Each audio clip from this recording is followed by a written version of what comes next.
G'day guys, here we are at the first video for the bedside table. Now if you follow along with the mantle clock one, you should be pretty good to go with this. All the details for everything are in here, but if you're struggling with anything, just follow along these video tutorials and yeah, we'll get through it. So for starters, we'll go from number 1 this time. We'll start at the top with the tabletop. That's pretty easy. Now on most of the pages there's a bit more information, I guess. There's less sort of dimensions and more sort of information given about things. So it's important on each of these drawings we read through this and see what the instructions are. Now, it says that the tabletop pattern or design is completely up to the builder.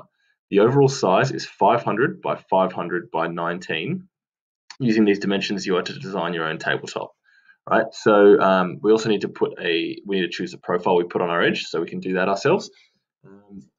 In terms of designing it, this normally in the workshop you would make it out of 3 different pieces of timber: a radiata pine, something darker, and radiata pine again.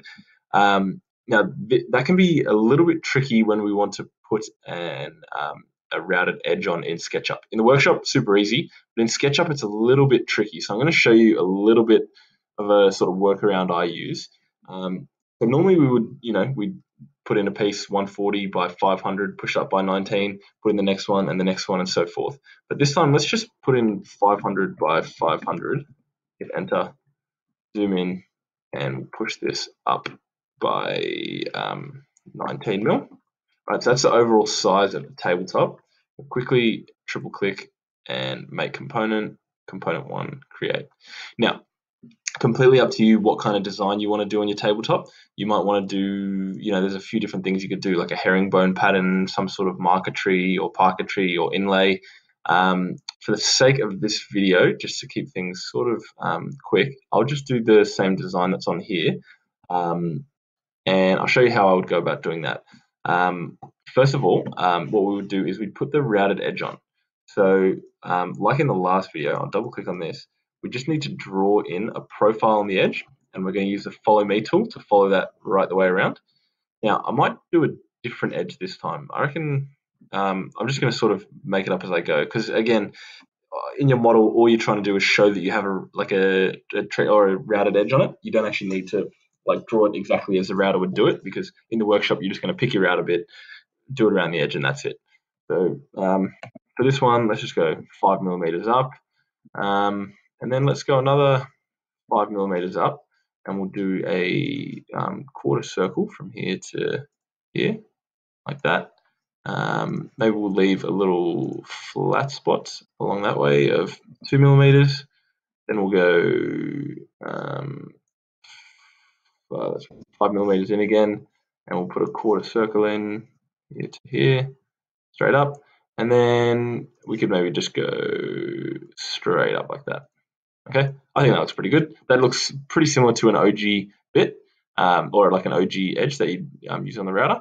So we use the follow me tool, click on that face, and we just need to follow this border all the way around. And make sure we come right back. Don't finish there, get right to the corner, click, and there is our piece of timber with the routed edge. Okay, now what we need to do next is we need to divide this up into 3 sections if we want it to look like this. And the way I would do that is, probably for starters, I would leave the component. I would paint the whole thing pine like this. Then I would get back into the component, and I reckon the piece of timber we're going to want to use is it's probably a piece of 140 wide in the middle. So if I go from this corner here, measure to this, we want to make a mark at the middle. So if we just find the midpoint, wherever that is, there we go. That's at 238. So type in 238, enter. There's our little guide point. If we go at 70 mil that way, and then 70 mil this way, we can then use the pencil tool to draw those lines straight across the other edge. Make sure we're on the red axis. And again here on the red axis to the other edge. Then we can go like this and paint that bit darker, and then we can leave it, and that's that. Right? If we were I know it doesn't show that the edges here are a darker timber. You can get it to do it, but it's a real pain in the ass. It's pretty tricky to get it to do that, and it takes a lot of time, which is kind of unnecessary. I've had no problems just doing it like this, and it's pretty clear that that's what you want to do. You want to have a different colored piece of timber in the middle. So if you like, you could go crazy with it. You could do some diagonal lines. You could do like a checkerboard top. Heaps of different options for what you could do with your tabletop here, right?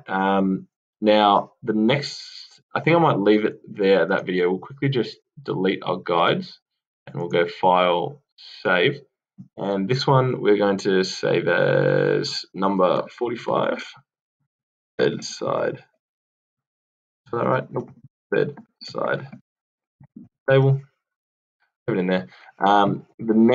The next video, this is a little bit different than the mantle clock. Last time the top and the base were the same, but this time the base is just an ordinary piece of pine.